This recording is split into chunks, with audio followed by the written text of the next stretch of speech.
Certaines idées, certaines expressions nous sont si familières que cette familiarité même leur a fait perdre quelque chose de leur valeur et de leur mordant.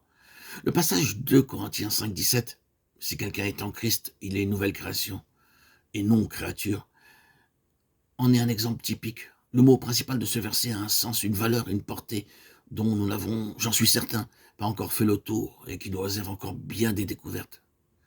Je n'hésite pas à dire qu'une proportion considérable de nos difficultés, de nos perplexités, de nos échecs trouverait leur explication et leur solution si seulement notre esprit pouvait embraser tout ce que ce seul mot nouveau, nouvelle, représente vraiment dans la réalité des choses. Il n'est donc pas inutile de nous arrêter un moment pour examiner cette question. La nouveauté essentielle de la nouvelle création. Souvenons-nous d'abord qu'il y a deux côtés à la nouvelle création. Le côté humain, le vase, l'instrument, et le côté divin, ce que Dieu met dans le vase. Or, bien que la nouveauté s'applique aux deux côtés de la nouvelle création, elle n'a pas le même caractère dans les deux cas. L'idée de nouveauté s'exprime en grec par deux mots distincts.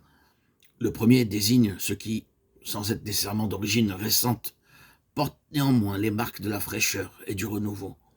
L'autre mot se rapporte plus strictement à quelque chose de récent, qui n'existait pas auparavant. Il est intéressant de remarquer quel usage le Saint-Esprit fait de ces deux mots à propos des deux aspects de la nouvelle création. Dans Matthieu 9, le qualificatif des outres est le mot qui implique l'idée de fraîcheur et de renouveau, tandis que lorsque le Seigneur parle du vin qu'on met dedans, il emploie l'autre mot, donnant ainsi à entendre qu'il s'agit de quelque chose d'absolument nouveau et récent. Matthieu 9, 16, 17. Dans 2 Corinthiens 5, 17, il s'agit dans les deux parties du verset du premier de ces mots, comportant l'idée de fraîcheur et de renouvellement. Ces nuances sont strictement conformes à la vraie nature de la nouvelle création. Commençons par le vase, le contenant. Comme vase, comme instrument dans la nouvelle création, nous ne sommes pas quelque chose de récent qui n'a jamais existé. Le vase de la nouvelle création, c'est notre esprit, une vieille chose qui a été ramenée à la vie. Avec la chute, l'esprit de l'homme avait perdu contact avec Dieu. Le résultat avait été la mort spirituelle. L'activité essentielle de la nouvelle création est de ramener l'esprit humain de la mort spirituelle à la vie. Mais c'est le même esprit. Il est ressuscité par son union avec Christ et c'est lui qui devient le vase de la nouvelle création. Mais ce n'est là que la moitié du processus. Quelque chose est déposé dans notre esprit qui n'y a jamais été.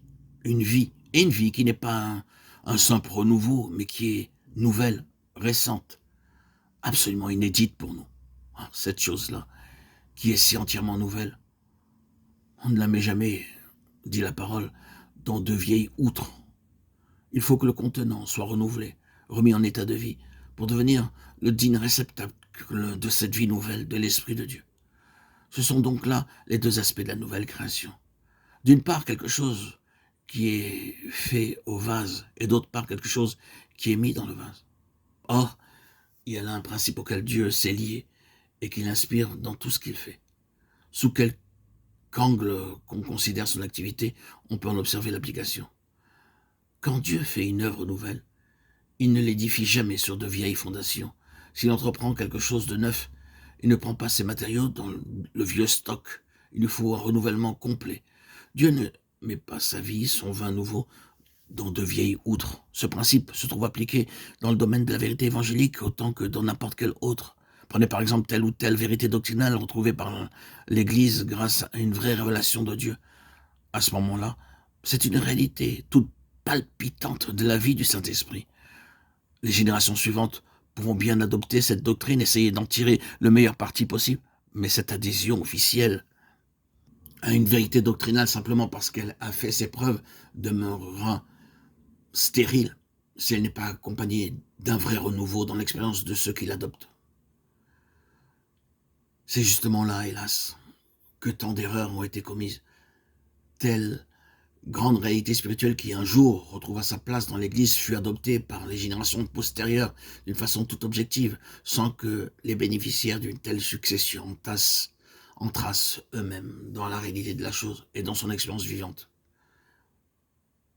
Ce qui est capital, vérité, révélation, doctrine, ne s'héritent pas et ne peuvent se transmettre avec profit que moyennant un éternel renouveau.